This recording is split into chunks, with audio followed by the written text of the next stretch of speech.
সংগ্রামী উপস্থিতি, আমি স্পষ্ট ভাষায় সময়ের স্বল্পতার কারণে ভূমিকা বেঁধে রেখে পরিষ্কার বলতে চাই, গোটা দুনিয়ার ম্যাপের প্রতি আমরা এখন দৃষ্টি দিলে দেখি আজকে সমগ্র মুসলিম বিশ্ব যেন একটা পরিপূর্ণ যুদ্ধক্ষেত্রে আমরা অবস্থান করছি।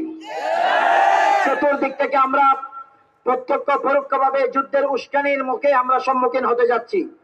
আমি স্পষ্ট ভাষায় বলতে চাই, আমাদের এই আন্দোলন, এই প্রতিবাদ ভাত কাপড়ের আন্দোলন নয়। আমাদের এই প্রতিবাদ বাসস্থানের জন্য এবং কোন অন্য অধিকারের আন্দোলন নয়।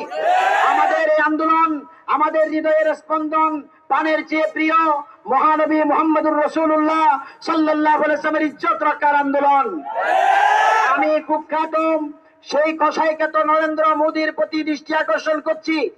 তোমার যে বারবার দৃষ্টতা প্রদর্শিত হয়েছে, বিশ্ব দেখেছে, এই ক্রুসেড তথা